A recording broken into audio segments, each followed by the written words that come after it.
going back to your other horse of the year, and we'll get to the other one too.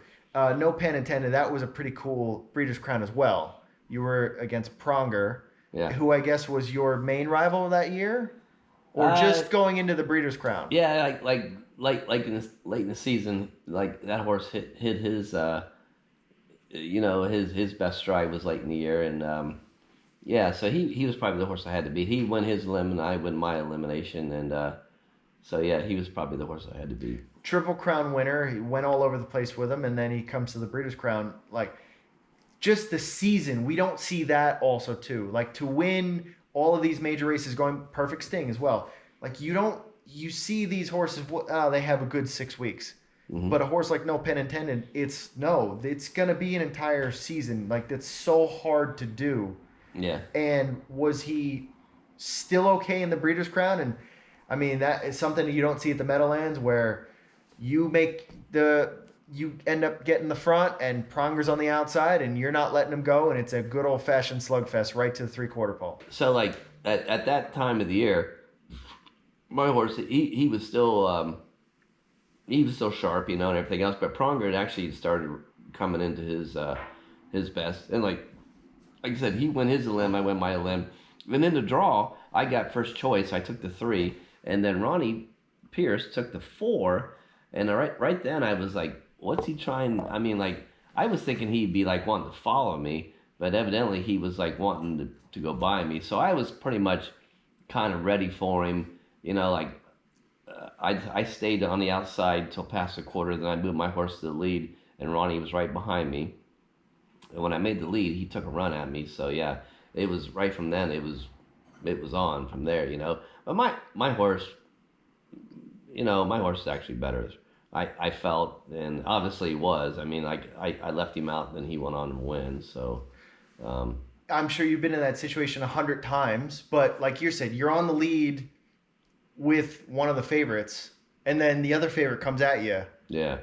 It's always tough to make that decision of, do I cut him loose or do I? Yeah, it's a situation where, like, if you're not maybe completely confident that your horse can carry it all the way, you might turn him loose. But at that time of the year, I mean, like, the horse had already won like 10 races in a row, and I mean, like he was at his best right at that point. So I just hit the gas. So No Pan Intended tries to lock up Horse of the Year honors. He's already won the Triple Crown, trying to become the first horse to win a Triple Crown and a Breeders' Crown. Look for Pronger and Ron Pierce to track him every step of the way. Escape the Wind has very dangerous speed for trainer-driver Roger Mayotte. Arch Chip always likes to leave for Mark Evers, and he gets into the action early on as we pick it up in the first turn. Pronger is wrestled back early by Pierce to drop in 5th on the inside. All-American Native left. He found a spot in 6th. The Globe is 7th. Tough spot early for Escape the Wind, who's 8th, edging to the outside. Articulator up the rail is 9th, and Make It Brief looks to move around Arch Chip to the front.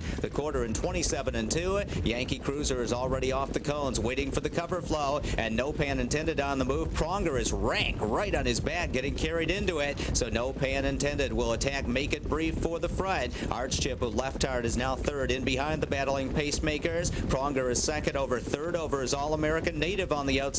No Pan Intended to the lead. Pronger applies immediate pressure for Pierce on the outside. Miller with a decision to make, and he gives No Pan Intended a one-hander, and Pronger is trying to get around him. The half and 55-1, and these two have hooked up in a cutthroat duel as they head around the far turn. Pronger with a short lead, but unable to clear No Pan Intended, who has the inside advantage. All-American Native in a perfect spot on the outside is 2nd over. Make It Brief is locked in on the inside as they come to the 3/4 marker. Arch Chip shuffled back. The Globe is there. All-American Native 3 wide, and No Pan Intended has retaken the lead. 3/4 in 123-1. It's No Pan Intended. Pronger, despite a tough trip, hanging in there on the outside, but No Pan Intended opens up now. It's No Pan Intended 3 lengths in front. Late pace from Escape the Wind, who's charging on the outside. No Pan Intended. Escape the Wind is coming. No Pan Intended.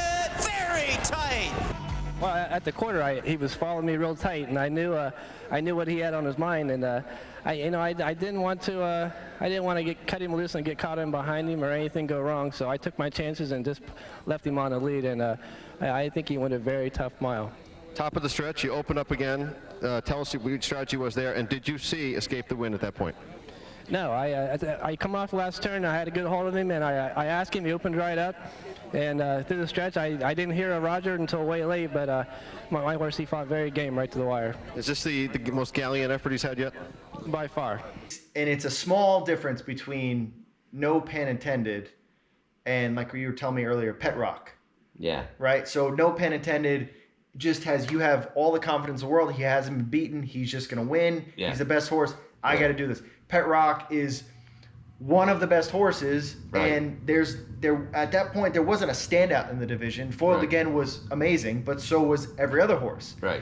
So just that minor, no pun intended, confidence to Pet Rock is like, I got a really good horse, and you're in the same position. Foiled Again comes at you, Yeah. and Yeah. that's where. I turned Foiled loose that night at the half. I mean, it was a big half. I think it was in the mud, and I think we were there in 53 anyways. And I turned Foiled Again loose, and I got up the inside, but I didn't. We lost by a nose, and I mean, I always kind of second guessed, if I'd have left him out. But now I think about it, if I'd have left him out and we'd have raced up the backstretch around the last turn, I probably wouldn't have won anyways. I mean, Foiled come at me really hard, and I mean, was either go extra hard or just follow him. And they had a passing lane, so it kind of made it a little easier for my decision. To let him go. And I mean, we saw that on Saturday in the open trot. Bob McClure took her run at a Curie, and he had to let him go. So, sometimes if you're going to come, you might as well come with what you got, right? Well, I can tell you right now, there's not too many horses ever win races parking other horses. I mean,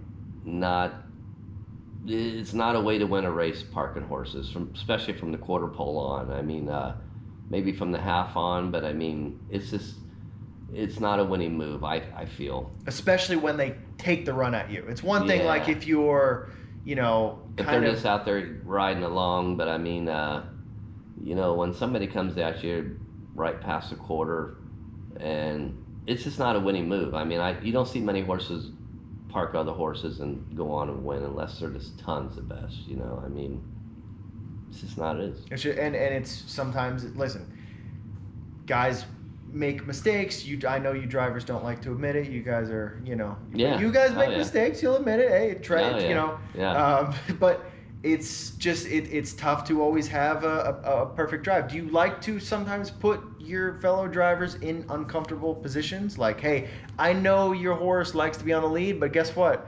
I'm going to lead this time, and I'm going to make sure. Like, how do you drive with your horse, or do you try to drive against the other guys? Or is it race to race? I try to drive how the horse likes it.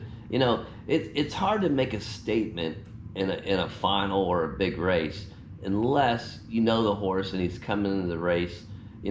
It's hard to take a horse that's maybe not a favorite and race him really aggressive, because you know what, they're going to be taking shots at you.